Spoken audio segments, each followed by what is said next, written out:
ntimuzigera na rimwe muba bibone mu buzima bwanyu igihe cyose muzitwara neza mu byo babashimiramo byose, babavuga neza, aho mwumva neza ko bibakwiriye ibyo babashimira. Muratumiwe mu kiganiro Nkoraho Mwami n'inyigisho mpinduramitima z'ijambo ry'Imana tugezwaho na Dr. Charles Stanley. Buri muntu wese akunda gushimwa no kuvugwa neza mu byo akora, kandi ni ibintu bisanzwe. Ku mukristo gushimwa bibamo umutego mubi, kuko umutego ukomeye urimo ari uko gushimwa bituma agira ubwibone. Amagambo make ava ku muntu dushima ashobora gutuma yiyemera. Igihe ibyo bibaye, tuvuga twebwe ubwacu ko ukari ukugwa, kuko nk'uko Bibiliya ivuga mu Migani 8:13 iti, kubaha Uwiteka ni ukwanga ibibi, ubwibone n'agasuzuguro n'inzira y'ibibi n'akanwa k'ubugoryi nibyo nanga. Imana ntikunda umuntu ufite ubwibone. None dukwiriye kutita ku byo abantu bakora kandi bidukikije? Oya, ibyo ntibikwiriye. Uyu munsi tugiye kwiga uburyo bwo kwemera, gushimwa no kuvugwa neza tutemera ko ubwibone butugeraho. Mwumve neza uko Dr. Charles Stanley atwigisha uko twakwihanganira umugayo no gushimwa. Burya rero twese dukunda gushimwa n'umuntu udushima bikuye ku mutima, ariko igihe ari ukugawa ntidushaka kubyumva na gato. Kubw'ibyo, igihe dutekereje ku bijyanye no gushimwa ndetse no kugawa, ukuri guhari nuko tuzahura n'ibyo byose mu buzima bwacu. Kenshi tuzahura na kimwe ku buryo bugaragara n'ikindi ku buryo butagaragara. Ariko umugayo no gushimwa ni ibintu bibiri tugomba kwiga uburyo twabyitwaramo mu buzima bwacu. Dutekereze ukuntu ayo marangamutima abiri ameze. Yose afite ingufu zo gutuma haba ibintu bihinduka mu buzima bwacu. Igihe wowe nanjye twitwaye neza mu gihe cy'umugayo, bizatwubaka kandi bizatuma dutera imbere. Ariko igihe twifashe nabi mu gihe cy'umugayo, bizaturimbura. Icyo nshaka kubabwira muri ubu butumwa buvuga ku kuntu twakwifata iyo batugaya n'iyo badushima, turakirebera hamwe mu gitabo cy'Imigani ibice 15:22.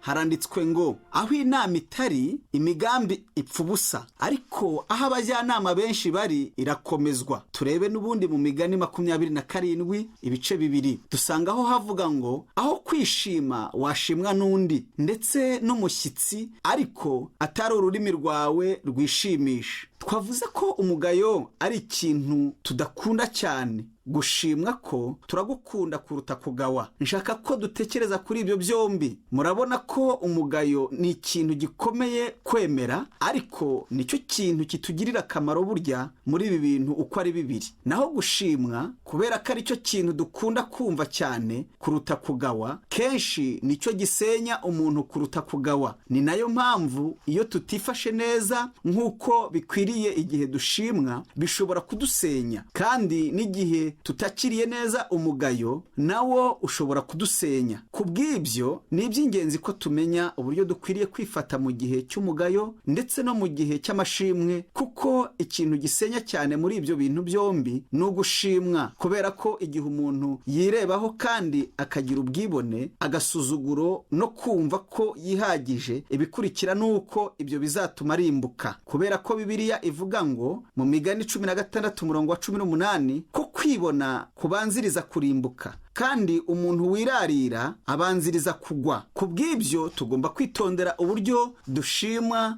nuko twifata mu buzima bwacu. Mbese njyewe nifata ute mu gihe cyo kuvugwa nabi, cyangwa se nifata nte mu gihe cyo gushimwa? Mu Migani 27:2 haravuga ko dukwiriye kureka abandi bakadushima aho kugira ngo twebwe twishime ubwacu. Aho kwishima washimwa n'undi ndetse n'umushyitsi, ariko atari ururimi rwawe rwishimisha. Igihe ntekereje ku mugayo, ntekereza ku bantu bafite ikibazo cy'uko bakwifata mu gihe cy'umugayo. Wibaza ko abantu benshi bafite ikibazo kinini ku bijyanye no gushimwa nk'uko bakigira ku bijyanye n'umugayo. urugero hari abantu igihe ubabwiye uti murakoze akazi keza cyangwa se murakoze cyane, bashobora kuvuga bati urabizi ntabwo ari twe twabikoze, Imana niyo yabidushoboje kubikora, ntabwo ari twe na busa twabikoze. Icyo bashaka kuvuga mu by'ukuri, ntidushobora kwakira amashimwe. Bashobora no kuvuga ngo we dushyira mu bibazo kuko ntabyo dukeneye. Hari nubwo badashobora kwemera ko bavugwa neza, ntibemera gushimwa. Kubera iki? Kubera ko hari aho bahuye n'ibibazo bituma bumva badatunganye. Kubw'ibyo igihe ushaka kubashima bivuye ku mutima kandi ugashaka kubibereka no kubashimira kubera ko bumva batabikeneye, bakaba badashobora kubyihanganira kubera ko bumva neza kandi bakaba babisobanukiwe neza ko badakwiriye, icyo gihe bimera nko gushyira umunyu mu gisebe. Birabababaza kandi babikorera kubera ko batekereza kandi bakavuga bati oya rwose. Ntibavuga batyo kubera ko ariyo marangamutima yabo, ahubwo bavuga ngo oya ntitwabyihanganira, mwidushima. Abantu bamwe bababara mu rugero rungana ku bijyanye n'umugayo no gushimwa. Kubera iki? Ni ukubera ko ibyo muvuga cyangwa ibyo mutavuga atari yo soko y'ibibazo byabo. Isoko cyangwa inkomoko y'ibibazo byabo ni ibintu byabaye kera mu buzima bwabo, nta nubwo bashaka kumenya ibyababayeho cyangwa ngo babyiteho kuko ari ibintu bibababaza cyane. None bakora iki muri icyo gihe?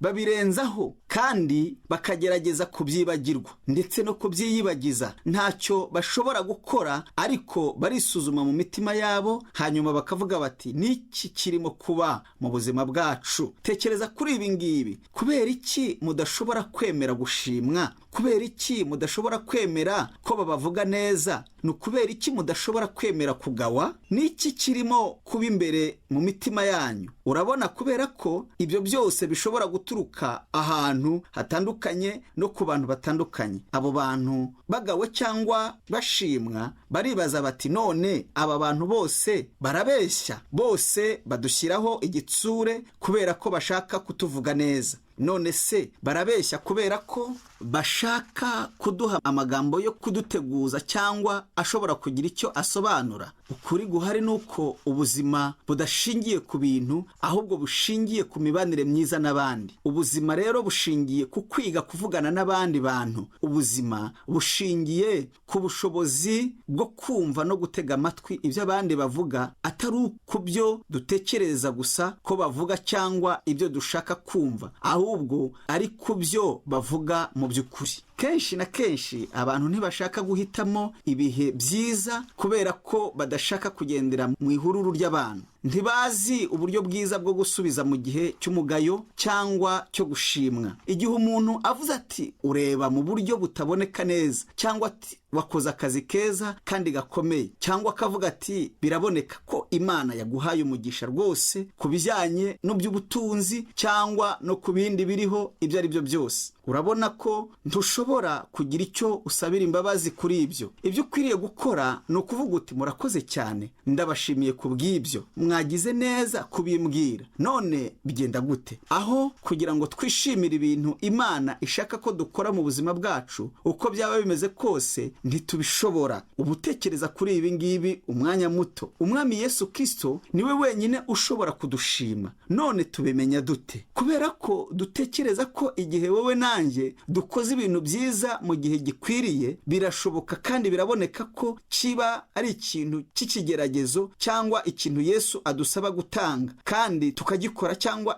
icyo ari cyo cyose gishoboka ko dukora. Mbese mutekereza ko Imana iri mu ijuru ivuga ngo mwakoze neza? Oya, ntekereza ko Imana idushima mu bintu byiza gusa. Ntabwo idushima kuko twabikoze, ahubwo ni ukubera ko izi ko mu mitima yacu twamenye ko ariyo yabikoze. Tumenya ukuntu Imana iba muri twebwe kandi igakorera muri twe. Imana izi buryo ihagarika ubwibone mu mitima yacu. Ntimugomba kwibaza cyane niba Imana ihemukirwa cyangwa itazahemukirwa. Igihe hari icyo idusaba kuyikorera kandi tukifata neza mu byo turimo ducamo mu buzima bwacu, tuyiha icyubahiro kandi tugakora neza umurimo Imana yaduhamagariye gukora, kandi Imana irabibona. Iri mpamvu nzi uko urubanza rw'abizera ku ntebe yo guca imanza ya Kristo bimeze igihe wowe nanjye tuzahagarara imbere ye azadushima. None ingororano ni iyihe? Mu butumwa bwiza bwa Yesu Kristo uko bwanditswe na Matayo ibice 25 umurongo wa 23 haravuga ngo shobuja arambwira ati nuko mugaragu mwiza ukiranuka, wakiranutse muri bike nzakwegurira byinshi, injira mu munezero wa shobuja. None wakibaza ngo muri icyo gihe abakoze iki? Yesu abadushimye ku mirimo myiza twakoze. Igihe ntekereje uko muri uyu murongo twasomye havuga ko umuntu azashimwa bivuye mu byo yakoze, muri make ibyo bivuga ko wowe nanjye tureba abandi bantu tukabona uko bifata mu gushimwa. Abantu benshi ntibakira neza ugushimwa babashimira. Ndababwira ukuri ko nzi ko mu buzima bwanjye bwite nakoze amakosa mu gihe cyo gushimwa, nkabimenyesha abantu bamwe kubera ko numvaga neza umunezero wuzuye mu mutima wanjye. Nari nezerewe kubera ibyo bakoze n'uburyo babikozemo. Ariko hari icyo namenye gikomeye, nuko abantu bamwe badashobora kwakira ugushimwa kose bahabwa n'abandi bantu. Aho kukwakira neza mu bwenge, ntabwo uko gushimwa kujya mu mitima yabo, ahubwo kujya mu mitwe yabo, bagatangira kumva bakeneye gushimwa kurushaho uko ibihe bigenda bishira. Kandi uko ni ukuri. Dukwiriye gutandukanya ibi bintu bibiri, ugushimwa uko ariko n'uburyo umuntu yakifata mu gihe cyo gushimwa. Kenshi gushimwa gutera kurimbuka ku bantu igihe badashobora kukwakira neza. Abantu ntibazi uko bifata mu gihe cyo gushimwa. Ugushimwa kuba mu mitwe yabo aho kuba mu mitima yabo, kandi ibyo bifite icyo bihindura ku mugambi n'intego by'Imana ku buzima bwabo. Mu rwandiko Pawulo yandikiye Abakolosayi ibice 3 haravuga ngo dukwiriye kugira icyo dukora kugira ngo tunezeze abantu. Yego, ni ukuvuga ko tudakwiriye gukora ibintu ngo tubonwe neza n'abantu. Mu Bakolosayi ibice 3 umurongo wa 23 kugeza ku 25 haravuga ngo ibyo mukora byose mubikore mubikuye ku mutima, nk'abakorera shobuja mukuru badakorera abantu, muzi yuko muzagororerwa nawe muhawe wa murage, kuko mukorera shobuja mukuru Kristo. Ariko ukiranirwa aziturwa nk'uko yakiraniwe, kandi ntihariho kurobanura ku butoni. Imana idufashe kubyumva. Ngomba kwiga hakiri kare mu buzima bwanjye ko hari icyo ngiye gukora mu mirimo yanjye yose. Ikintu cya mbere nkwiriye kwikura mu mutwe n'icyo abantu batekereza cyangwa gushimwa n'abantu. Mu miryango yacu, mu mirimo yacu, mu nshuti zacu, naho ariho hose, uburyo twakira umugayo no gushimwa bufite akamaro kanini cyane. Ni ibintu bigaragara cyane ko dukwiriye kwiga uko twakwifata mu gihe cy'umugayo. Ariko se twakwifata gute ku bijyanye no gushimwa? Reka mvuge gusa ibintu 2 cyangwa 3 njyewe ntekereza ko ari ikintu cya mbere kandi cy'ingenzi. Igihe umuntu adushimye, ibi ni byo dukwiriye kuvuga: murakoze cyane, turabashimiye, kandi museke igihe murimo kubivuga. Ibi ni byo mukwiriye kuvuga, ntimukwiriye kubisobanura. Igihe umuntu umwe avuze ati musa neza uyu munsi, mukwiriye gusubiza muti murakoze cyane, turabashimiye. Ntimukwiriye kugira ikindi kintu muvuga. Niba muvuze muti ntabwo twabwiwe amagambo meza cyane, nimwakire ayo bababwiye kandi muyanezerererwe. None musubiza mute?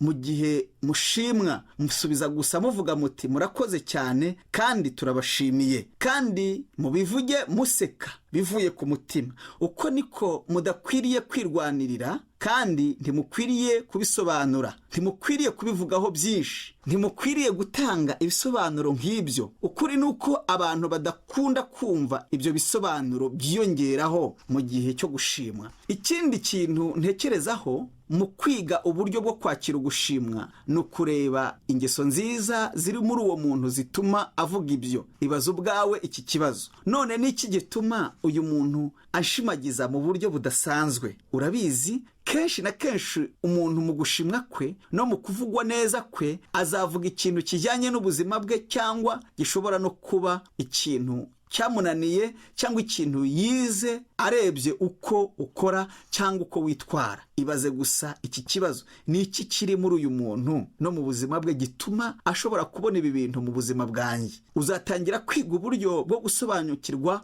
ukuntu abantu batekereza n'impamvu batekereza batyo. Hari ikindi gisubizo ntekereza ko ari ingenzi twakiga, kandi icyo gisubizo ni ugusangira n'uwo muntu ugushima ibyiza biva muri uko gushimwa. Urugero, niba umuntu ambwiye ati muri iki gitondo nafashijwe kandi ibyo wambwiye byamfashije, namusubije nti urakoze cyane, ibyo ndabishimye, ndashaka kandi kumenya niba ibyo wambwiye ari ibyo kuntera intege. Igihe utekereje ku buzima gikristo usanga ubwo buzima bujyanye no gutanga no kwakira, gutanga no kwakira, gutanga no kwakira. Ndababara cyane iyo mbonye abantu bashaka igihe cyose guhabwa no guhabwa. Ni abantu bakira gusa, ni abantu bavugwa neza gusa, kandi bashaka kuvugwa neza cyane, bashimwa cyane, bafite ibintu byinshi cyane, amafaranga menshi, ibi na biriya byinshi n'ibindi ntabasha kurondora.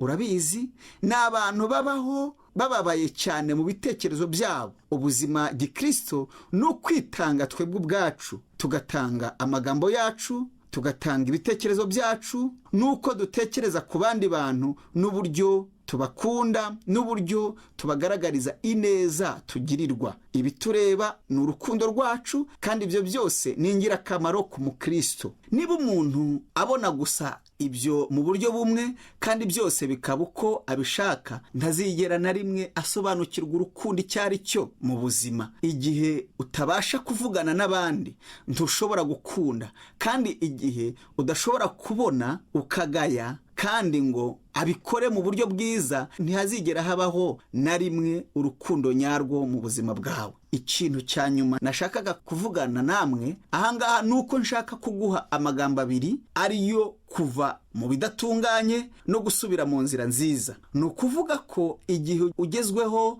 no gushimwa, uve mu bintu bibi bishobora kuva kuri uko gushimwa, kandi ukore ibintu byiza bijyanye no gushimwa. None ushaka kuvuga icyangaha?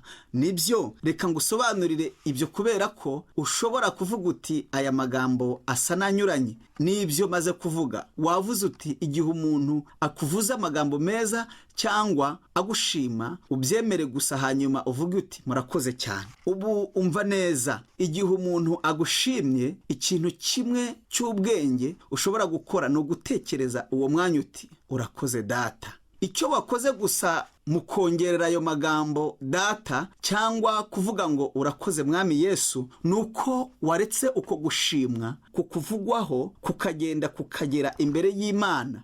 Ntugomba kubivuga. Icyo nshaka kuvuga nuko ibyo byerekana ugushima kuzanwa no gushima Imana ku byabaye yagushoboje gukora. None bigenda gute? Ntuzigera ugira ubwibone mu buzima bwawe igihe cyose ugenzura mu buryo bwiza amagambo meza bakubwira bagushimagiza no gushima n'ahantu ubona ko bikwiriye, kubera ko ukuri ari uko nguko. Ntazi uwo uriwe n'icyo ukora mu buzima, kuko nshobora kukubwira ko udashobora kugira ibintu byinshi ukora wowe ubwawe. Kubw'ibyo, naho haba mu rugo cyangwa mu bucuruzi bwawe cyangwa ku kazi kawe, nuko byaba bimeze kose, uburyo bw'ubwenge bwo kwakira ugushimwa ni ukwemera no kuvuga ngo murakoze cyane. Ubundi buryo bw'ubwenge bwo kwakira ugushimwa ni ukuvuga ngo niki kiri mu buzima bw'abashima gituma bashobora kubona ibyo mu buzima bwanjye. Kandi uburyo bw'ubwenge bundi bwo kwakira neza ugushimwa ni ukuva mu bidatunganye no kujya mu bintu byiza no gusangira ibyiza bivuye mu gushimwa hamwe n'abandi bantu. Kubw'ibyo, naho haba mu rugo cyangwa mu bucuruzi cyangwa mu kazi, byose nicyo kimwe. Igihe wowe nanjye dushobora guhabwa no kwakira ugushimwa, tuve mu bidatunganye, hanyuma duhindukirire ahantu tuzi ko dushobora gusangira ibyiza byo gushimwa. Naho yaba umugabo wawe cyangwa umugore wawe, abana bawe cyangwa ababyeyi bawe cyangwa abandi bantu mukorana, icyo ukora nuko uzemera kwakira uko gushimwa gushimwa mu buryo Imana ishaka, uvuga uti murakoze cyane kandi ndabashimiye, unteye intege mu mutima wanjye kandi nshaka kubwira ukuntu nishimira gukorana n'abantu banshoboza kandi bamfasha. Nshaka kugushimira ibyo bintu byose. Uzi ibyo uba ukoze aho ngaho, uba werekanye urugero rwiza rw'ukuntu Imana ishaka. Dushobora kugira intege n'umwete mu gushimwa, kandi muri icyo gihe ikaturinda ubwibone, agasuzuguro no kwikunda. Imana rero iturinda kurimburwa kuva ku gushimwa n'abantu. Ushobora gutuma umuntu arimbuka kubera ugushimwa gusa, igihe atazi uko umuntu yitwara muri icyo gihe. Uwo waba uwo ari we wese n'ibihe waba urimo, igihe wowe nanjye dushobora kwiga ukuntu twakwitwara mu gihe cy'umugayo, aho waba uva aho ariho hose, n'igihe dushobora kwiga kwakira ugushimwa aho kwaba kuva aho ariho hose. Ibi bintu byombi ni ibintu bidufasha gukura mu buzima bwa gikristo. Byombi bidushoboza gukura dusa na Kristo, kandi Imana ibikoresha byose, umugayo no gushimwa, kugira ngo dukure kandi tube abagabo nyabagabo, cyangwa se abagore n'abana b'Imana muri rusange. Dushobora gusengera hamwe iri sengesho. Data, turagukunda kandi turagushima, kandi tuzi ko tudashobora kubaho tutagufite, kuko umwuka duhumeka ari wowe uwuduha. Amaraso dufite ni ukubera ubuntu bwawe, n'imbaraga dufite ziva kuri wowe. Ntacyo dufite kitava kuri wowe Mwami, byose tubikura kuri wowe. Turagushimira cyane ko ari yo nzira nziza, kandi ntidushobora gushaka iyo nzira mu bundi buryo utabidufashijemo. Turagusaba ngo utwereke uko dukwiriye kubana n'abandi bantu, uko dukwiriye kubakunda no kwakira, kunezererwa urukundo rwabo, uko dukwiriye kuba abakangurira abandi gukora, tubatera umwete mu gukora ibyiza mu buzima bwabo, kugira ngo Mwami babone ibyo bakeneye byose. Kandi kubw'ibyo Data, dushaka ko tubasha kwakira ugushimwa mu buryo bw'ubwenge no kugusangira n'abadushimye. Ariko icy'ingenzi muri byose Mwami Yesu, ni icyo kubabwira mu ijwi ryongorera kandi mu gushima kuvuye ku mutima, no kubabwira ngo urakoze, urakoze, urakoze Data. Tubisabye mu izina rya Yesu Kristo Umwami wacu, amen.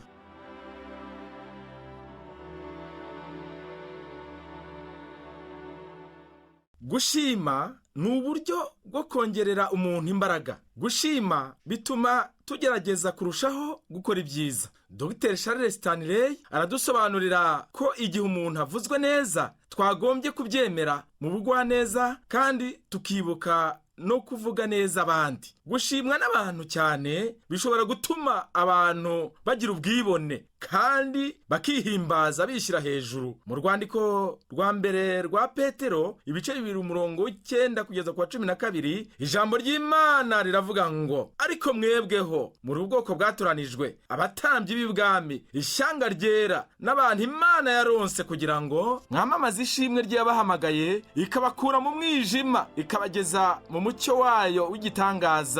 Kera ni mwari ubwoko, ariko none muri ubwoko bw'Imana. Kera ni muri akababarirwa, ariko none mwarababariwe. Bakundwa, ndabahugura ubwo muri abasuhuke n'abimukira, kugira ngo mwirinde irari ry'umubiri ry'uburyo bwinshi rirwanira ubugingo. Mugire ingeso nziza hagati y'abapagani, kugira ngo nubwo babasebya nk'abakora ibibi, nibabona imirimo yanyu myiza, izabatera guhimbaza Imana ku munsi wo kugendererwamo.